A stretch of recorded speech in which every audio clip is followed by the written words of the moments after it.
Hi, this is Paul Acevetta of Windows Phone Central, here with a video look at Purple Cherry X for Windows Phone 8. This is a Game Boy Advance emulator from Samuel Blanchard. As you can probably tell, this emulator has a much different look from other emulators on Windows Phone. Up here we have the 3 most recently played games represented by screenshots. Then here we can import games, visit the app's store, go to settings. In order for an emulator to function, it needs ROMs, or games to play. So there are always different ways to get those onto your device. The normal way is by importing with SkyDrive or OneDrive. As I shoot this video, that function is actually broken. However, it's going to be fixed really soon, so it'll probably work by the time you watch this. You can also import by web browser or email attachment. Then quick download is the other option. This is unique to this emulator. It is not, strictly speaking, legal. We'll talk about that in a minute. The idea is that you search for a game, it finds the emulators for you. It's searching some kind of ROM database. And then you can directly download the ROM straight from the emulator without having to import it. This way you don't have to have a computer or anything like that. Very convenient, although I really don't think it is legal. The only legal way to play ROMs is to create the ROMs yourself from games that you own. That's emulators for you. It's always been a gray area. Now, to use that quick import feature, you actually have to purchase it. The emulator itself is free, but it is either 99 cents or $1.49 to get the Easy Game Import feature. For $1.49, you also get to remove ads from the app, so you won't see any ads here. And you can see there's some charming background artwork. There's this little guy during the screen. It's called Terry's Store. I guess that guy's named Terry. There's even some parallax scrolling in the menus, which is unusually nice looking. The good thing about the games list is it doesn't have a giant Metro-style logo up at the top wasting screen real estate.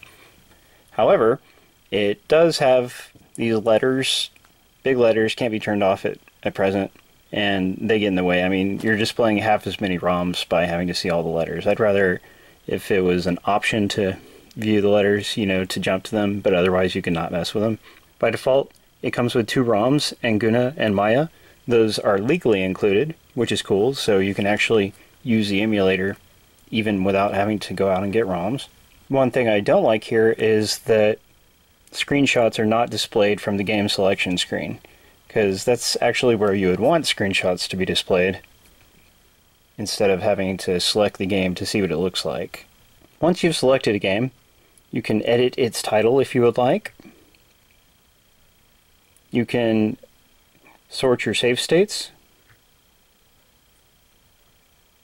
You can change settings just for one game, like turning the sound on or off instead of doing it universally. And then there's some unique information down here. This is something you don't get with other emulators. How many times you've played, how long you played it. Pretty cool feature. So once we've selected a game to play,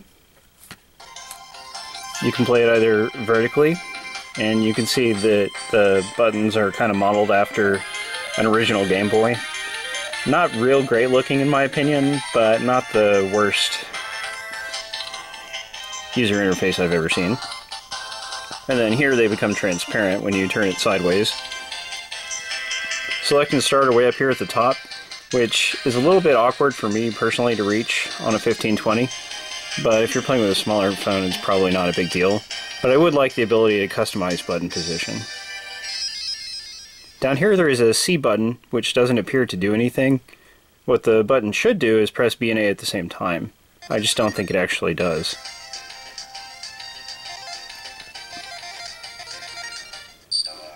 This game was really impressive back when the Game Boy Advance first came out. Touch controls work pretty well, other than that C button problem.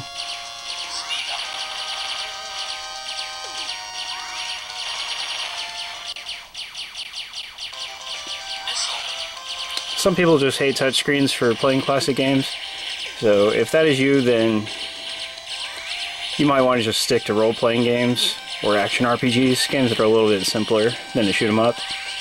but I've been playing phone games for a while, so I'm used to it.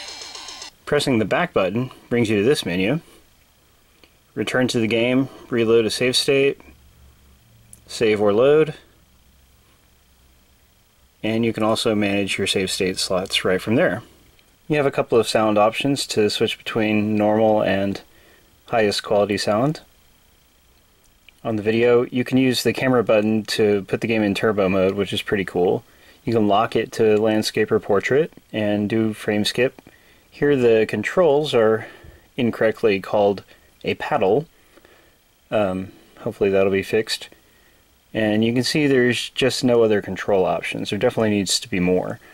One thing currently lacking in the emulator is Moga controller support, but the developer does plan to add it in the future, so I'm not going to complain too loudly about that just yet. Purple Cherry is off to a great start. It's got a really unique and well-considered user interface. As long as the developer sticks with this emulator, it could end up being the best Game Boy Advance emulator on Windows Phone. Thanks for watching. Read the full review at wpcentral.com.